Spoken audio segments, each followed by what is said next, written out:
Buenos días amigos de Perú 21, estamos acá con un invitado muy especial, el doctor César Nakazaki, que va a aclarecer un poco esta situación legal, política.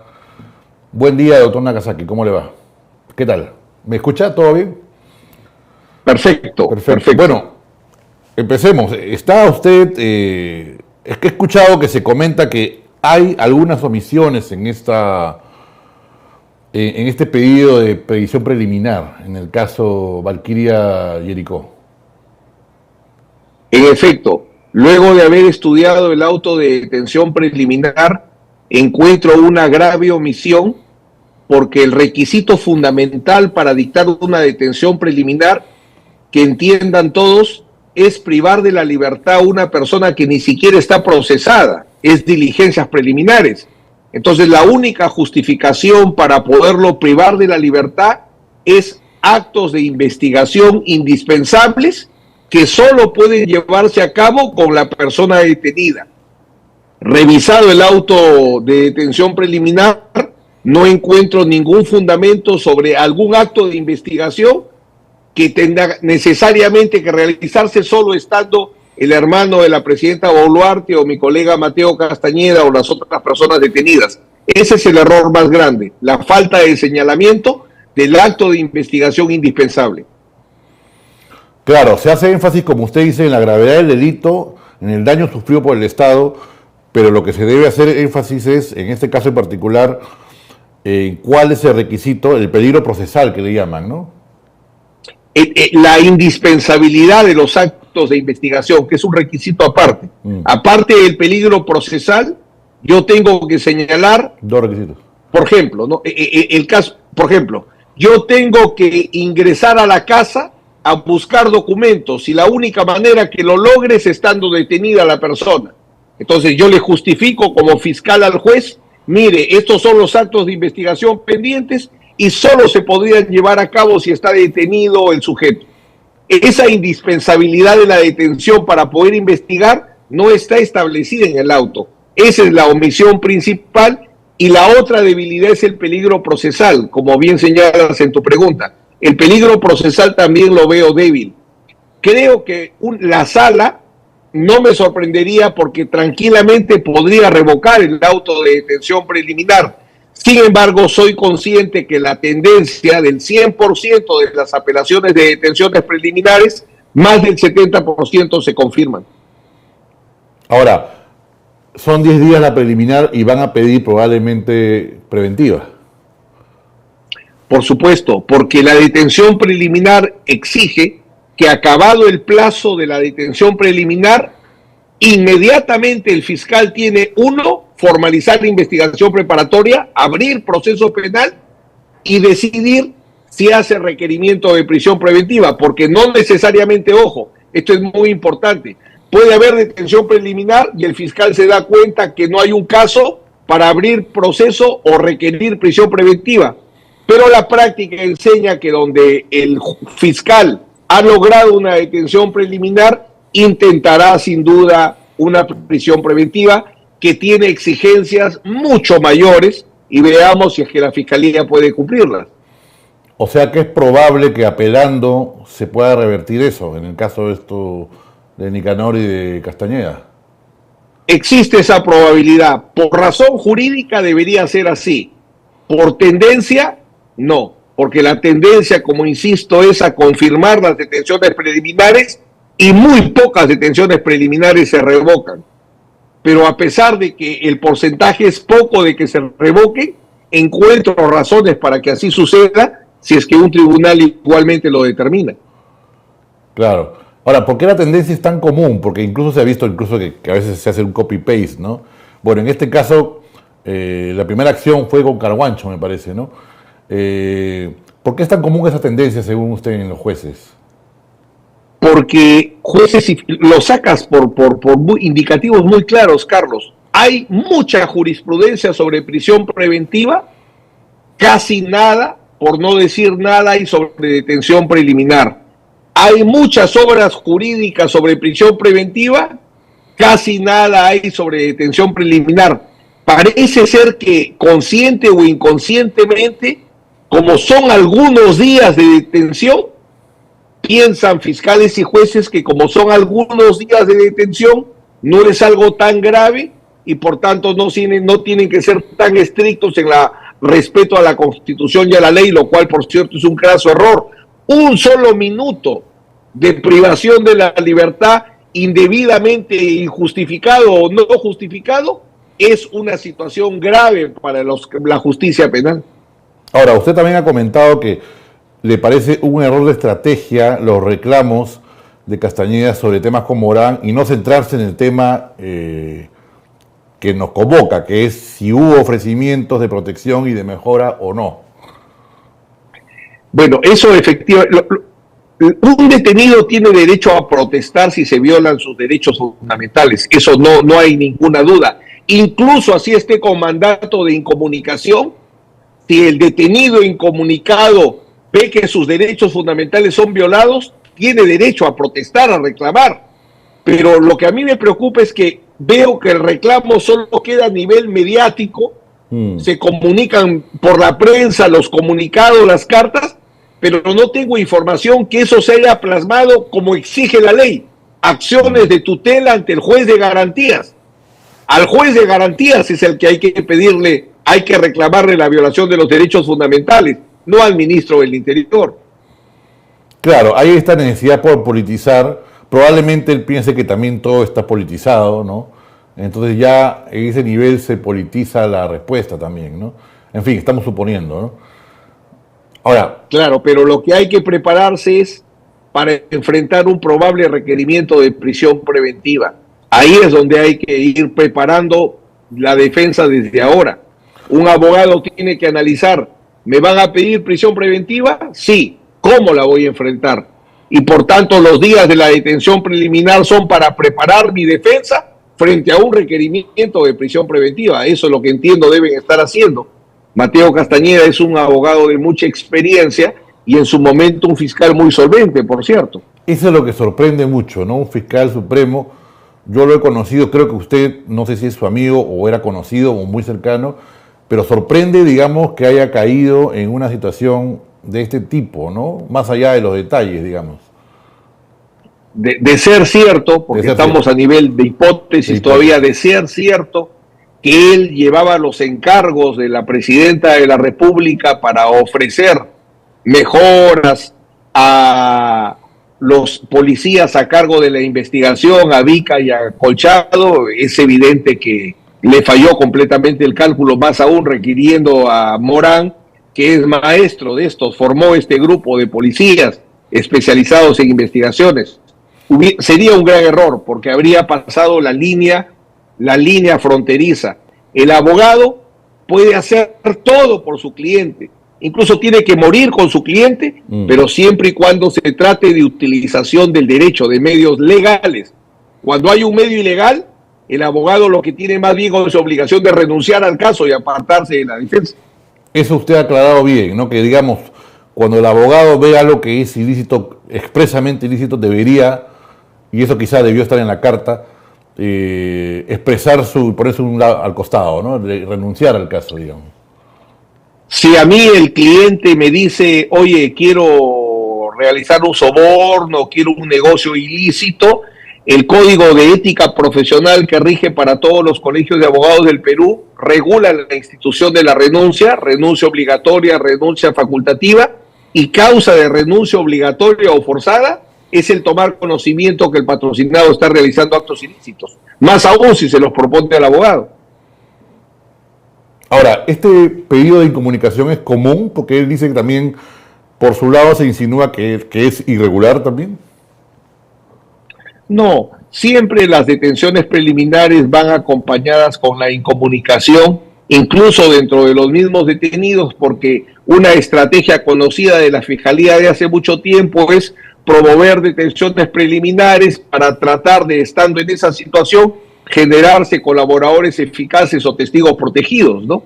Casi siempre que hay detenciones preliminares aparecen como frutos colaboradores eficaces o testigos protegidos.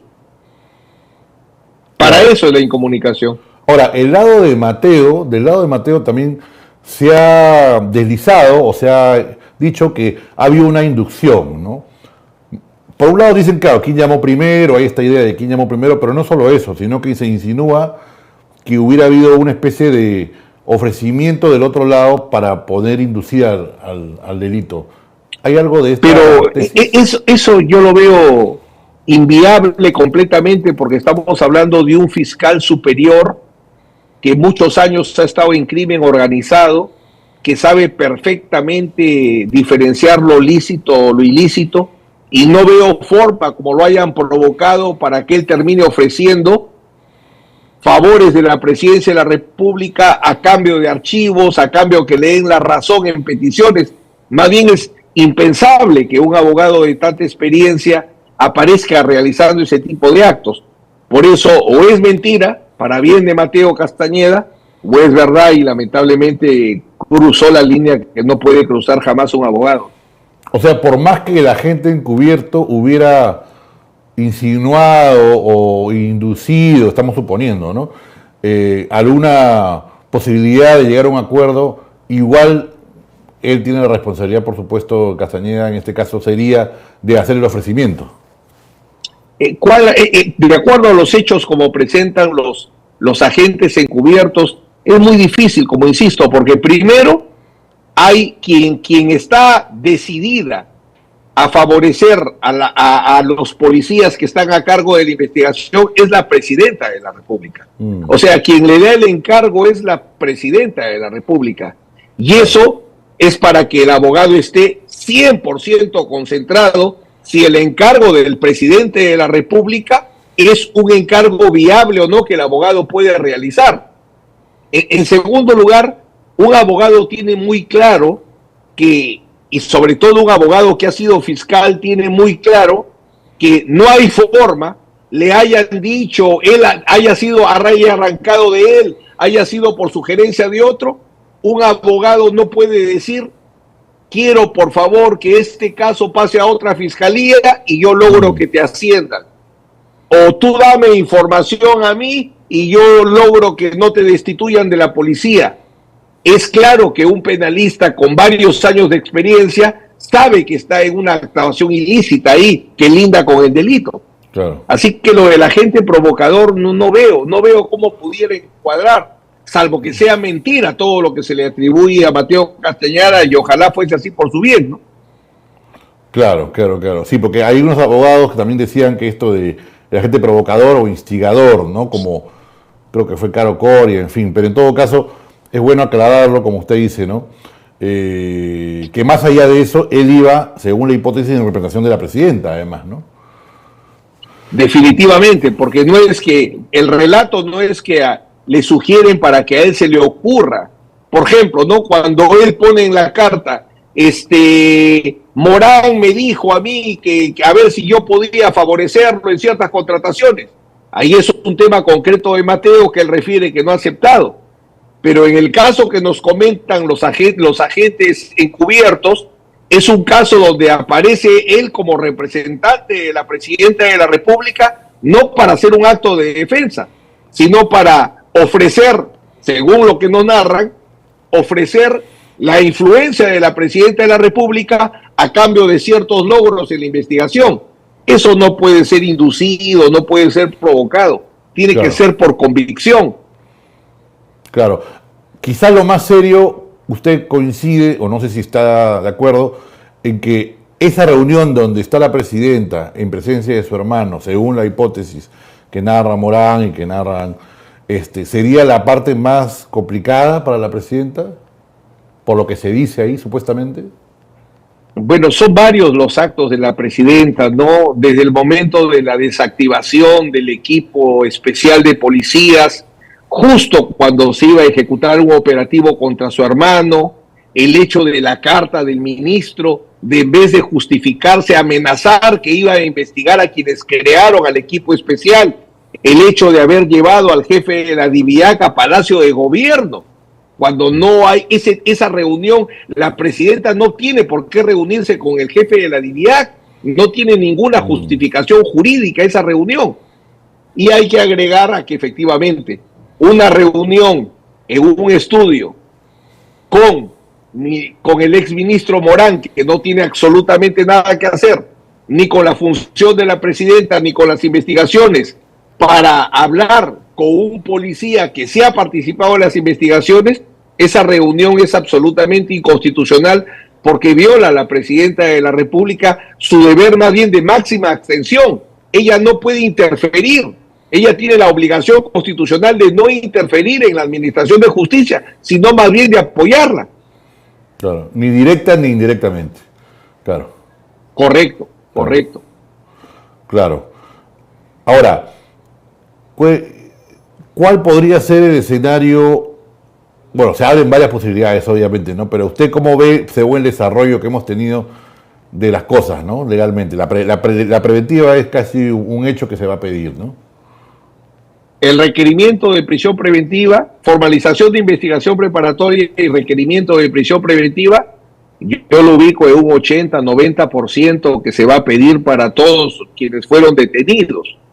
Ahora veremos cómo construye el caso la Fiscalía, y donde entiendo que debe hacerse el análisis más profundo es en el tema del peligro procesal. El peligro procesal en la detención preliminar lo vi fofo. Vamos a ver si la Fiscalía mejora su presentación del peligro procesal en el requerimiento de prisión preventiva, que es el escenario más probable que se desarrolle en los próximos días, y vamos a ver cómo se ha preparado la defensa en estos días para poder enfrentar ese requerimiento. Claro, ha salido la especie de que el tema de Vizcarra está detrás. Morán ha declarado acá en Perú que no es así, que Vizcarra está investigado por EFICOP. Pero digamos, ¿qué sucede en casos en los que el abogado que ve los temas contra Vizcarra va preso? ¿Se ven afectados los casos inefectiblemente o...? El requerimiento de prisión preventiva se va a presentar ante el juez competente para el caso, que entiendo es el juez Richard Concepción Carhuancho. Él sería el juez competente para conocer de este caso. Y él tiene mucha experiencia con sus luces y sus sombras. Él tiene mucha experiencia donde ha intervenido en casos de expresidentes de la República, y por tanto ese tipo de cuestionamientos, de comentarios, de esa lucha ideológica, política que se está dando en torno al caso, no va a generar ninguna influencia en él. Él va a actuar de acuerdo a su convicción. Equivocado o no equivocado, el juez Richard Concepción actúa de acuerdo a su convicción. Claro. Y bueno, y lo mismo ha dicho Morán, ¿no? Que él actúa según su formación y no es un tema de... No hay esta falsa entendida lealtad entre cliente y patrocinador, ¿no? Que, como usted había explicado, no es un tema de que yo te cubro, sino es un tema sobre la base de unos principios, ¿no? Así es. Definitivamente, si Mateo sigue siendo abogado de Morán, a pesar de lo que él refiere en la carta, entonces Mateo es el que está equivocado. Y como repito, acá no es lo importante qué pudo haberle pedido Morán a Mateo Castañeda, claro, si es de acuerdo a lo que él explica, sino si Mateo Castañeda fue el emisario de la presidenta de la República para intercambiar resultados en la investigación de su hermano a cambio de favores a los policías. Ese es el punto de discusión. Claro. Ahora, la presidenta va a seguir siendo investigada. ¿Qué va a pasar? ¿Qué podría pasar en cuanto a formular una acusación contra ella? Yo sé que tiene una protección, por supuesto, pero digamos, ¿esto apunta más hacia que la respuesta sea política a través del Congreso o simplemente va a seguir avanzando legalmente y arrinconarla, ¿no? Ya está establecido que el presidente de la República puede ser investigado preliminarmente. Y eso siempre debió ser así, porque para hacer la denuncia constitucional ante el Parlamento y pedir el levantamiento de su inmunidad para poder ser procesado, esa denuncia constitucional solo puede ser fruto de investigaciones. Entonces la presidenta va a estar sometida a varias investigaciones, sin duda, las que se vayan determinando a través de este tiempo, y como además en el nuevo sistema, en el momento que vivimos de justicia, lo que se obtiene, las informaciones de la investigación, es conocido por la opinión pública, eso va a depender para ver cuál es finalmente el temperamento del Congreso, si la sigue manteniendo y soportando hasta que termine su cargo en el 2026, o si cae en algún tema de vacancia, por incapacidad moral, que es lo que, por ejemplo, se está intentando en estos días con una denuncia de cierto grupo minoritario del Parlamento. Claro, claro, claro, claro, claro, claro. Ahora, yo recuerdo además que el propio Castañeda, irónicamente, era muy crítico de la colaboración eficaz, ¿no? Creo que incluso publicó algún texto al respecto, ¿no? Y sobre todo ese tipo de preventivas, ¿no? Él, me acuerdo que alguna vez conversando decía que esto de las preventivas se puede prestar a excesos, como también ha insinuado la fiscal Benavides, ¿no? No, y sin duda hay un abuso, o sea, el diagnóstico del abuso de la prisión preventiva y por extensión de la detención preliminar existe hace muchos años y se está tratando de mejorar por parte de la Corte Suprema, que tiene jurisprudencia muy importante en materia de prisión preventiva. Ya la Corte Interamericana nos ha exigido a nosotros que constitucionalicemos, o sea, que el uso de la prisión preventiva sea constitucional. O sea, el problema existe. La discusión es si en este caso concreto se merece o no prisión preventiva por parte de los investigados y mañana procesados. O sea, no es Colón ni nadie descubre nada cuando dice hay abuso de la prisión preventiva. Por cierto, que es un mal endémico de la justicia penal peruana. Todos estamos de acuerdo en eso. Pero en cada caso concreto, como en este de acá, hay que demostrar si se dan los presupuestos o no de la prisión preventiva. Eso es lo que corresponde exigirle al juez que esté a cargo de esa audiencia. Claro. En otro tema, ¿puede volver Zoraida Ábalos? ¿Puede volver finalmente Benavides? Estamos especulando. En el caso de Zoraida Ábalos, es evidente que puede y debe volver. Debe volver porque ella fue separada de la institución inventándole un delito, inventándole por tanto una infracción constitucional, que es que ella no siguió un criterio que muchos consideramos, yo soy el primero que señalo, que ella se equivoca cuando ella decide no investigarlo al presidente Castillo o al presidente Vizcarra. Ella se equivoca, pero el error en la apreciación jurídica se corrige mediante recursos de impugnación, mediante remedios procesales. No es un delito. Si el error judicial o el error fiscal fuera un delito, el 99% estaría preso, no solo de jueces fiscales, sino también de abogados. El error no es un delito. Por eso es que en primera instancia ya el Poder Judicial le ha dado la razón a Zoraida Ábalos, ya ha declarado fundada la excepción de improcedencia de acción, o sea, su pedido que el juez reconozca que el hecho por el cual se le procesa no es delito. Y hay ese primer precedente o esa primera decisión, y entiendo que la sala de apelaciones, que va a haber la sala penal permanente de la Corte Suprema, va a confirmar esta decisión. Y por tanto el Poder Judicial va a declarar en algunos meses que Zoraida Ábalos es inocente y que no ha cometido ningún delito. Ahora, además que debe regresar, puede hacerlo sí, porque teniendo una sentencia de primera instancia en el amparo que son de ejecución inmediata, lo que corresponde es que ella impulse esa ejecución inmediata para que el Ministerio Público la cumpla, sin perjuicio de la apelación que haya contra la sentencia de primera instancia en el amparo, porque como el amparo es un proceso constitucional de protección de derechos fundamentales, las sentencias se ejecutan inmediatamente, sin perjuicio de la apelación. Por eso es que debe retornar, eso es lo más probable. No llegaría el caso a un TC adverso a ella. La regla señala que solamente debe conocer el Tribunal Constitucional recurso de agravio constitucional, las demandas que no se aceptan. O sea, cuando pierde el demandante del amparo, él tiene habilitado el derecho para ir al Tribunal Constitucional vía el recurso de agravio constitucional. Claro. Pero el perdedor, el demandado, en principio no tiene derecho a interponer un recurso de agravio constitucional. Entonces, lo que sí va a haber es una apelación, porque el procedimiento de amparo admite apelación. Luego de la apelación, ahí debería terminar el proceso. O sea, no debería llegar en principio al Tribunal Constitucional, salvo que en segunda instancia la demandante Zoraida Ábalos pierda. El demandante que pierde es el que lleva un caso al Tribunal Constitucional, no el demandado que pierde, el demandante que pierde. Pero usted ha dicho o ha insinuado que es lo más probable que se ratifique, más bien, ¿no? Sí, sin duda alguna, porque es muy claro que el hecho no constituye delito. En el caso de Benavides, su regreso es más difícil, supongo, sospecho, ¿no? No creas, Carlos, por lo siguiente, la suspensión que se dio en el proceso administrativo disciplinario está por acabar. Solamente la destitución proveniente de ese proceso administrativo de la Junta Nacional de Justicia podría impedir el retorno, pero no hay el quórum necesario para pensar en una destitución. Entonces la vía administrativa queda paralizada.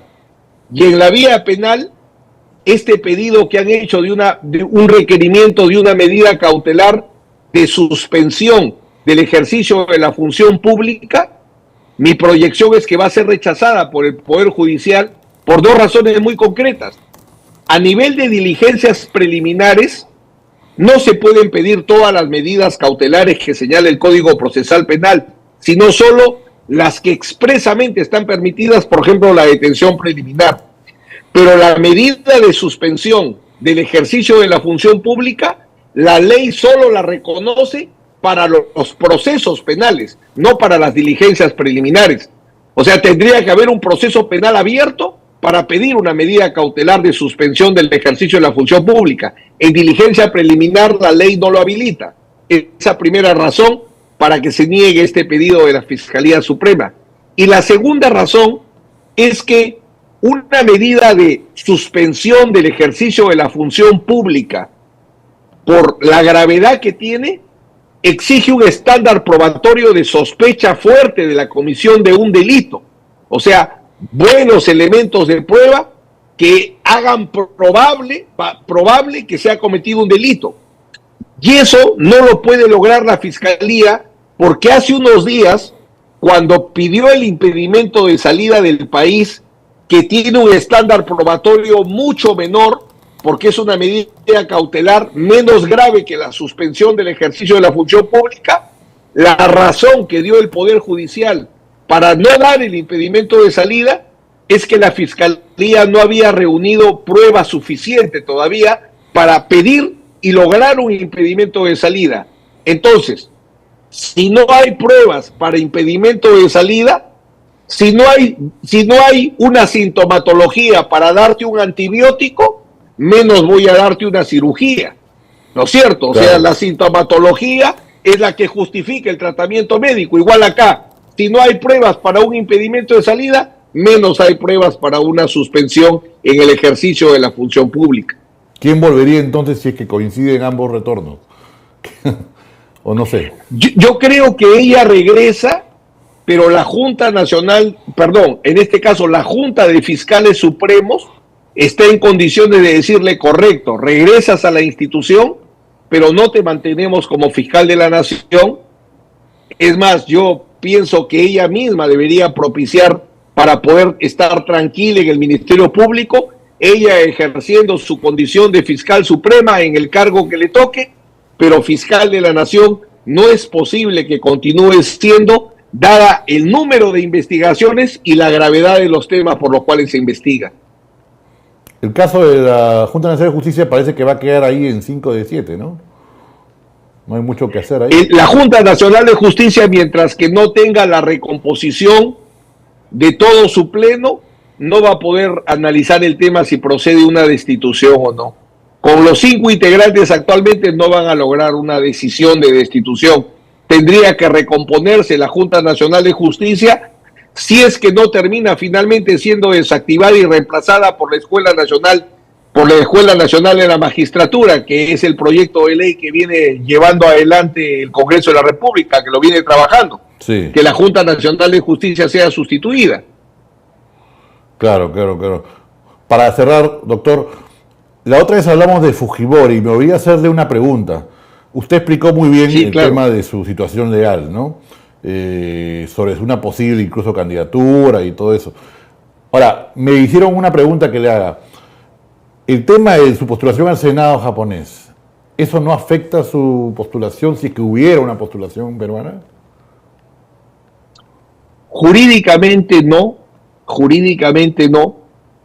porque los requisitos para postular algún cargo público están establecidos en la ley y ese hecho quedaría más en la valoración de los votantes, sería un hecho, un factor político para ser evaluado si es que la persona debe ser elegida, ¿no? O sea, no puedo ser ciego de decir que es un tema que tiene relevancia en el análisis para ser elegido, pero los requisitos, el derecho a ser elegido ha quedado completamente restituido una vez que ha cumplido su pena, no correspondiéndole a él el tema de que no queda rehabilitado porque no ha pagado la reparación civil, porque esa modificatoria, antiguamente la ley decía lo siguiente: acabada la pena, la persona queda automáticamente rehabilitada y se le restituyen todos sus derechos, incluidos los políticos. Luego hubo una modificatoria donde se dijo no, tiene que pagar el íntegro de la reparación civil, pero esa modificatoria es posterior a los hechos por los cuales fue condenado e incluso posterior a la sentencia. Por eso es que no se le debería aplicar y él recupera plenamente sus derechos políticos. No habría renunciado. La salud es lo que va a definir la salud es lo que define, si el presidente Fujimori puede tener o no una vida política por delante. No habría renunciado para poder ser candidato de Japón a su nacionalidad. Tendría que probarse, ¿no? No, él mantiene la nacionalidad peruana, nadie le ha discutido la nacionalidad peruana. Bueno, habría que ver una vez presentada la candidatura si habría un atache en ese sentido, pero la nacionalidad no se pierde de facto. Claro. La nacionalidad requiere de un acto administrativo por parte del gobierno que así lo determine y no existe. Él es considerado un ciudadano peruano para todos los efectos hasta el día de hoy. Consejo final para la presidenta, usted que ha sido abogado de tantos expresidentes. Es complicado en el caso de la presidenta porque, por citar un ejemplo, el caso de los Rolex, sostener que fue un préstamo y totalmente neutro, sin ningún tipo de consecuencia o razón de ser, lo veo muy difícil.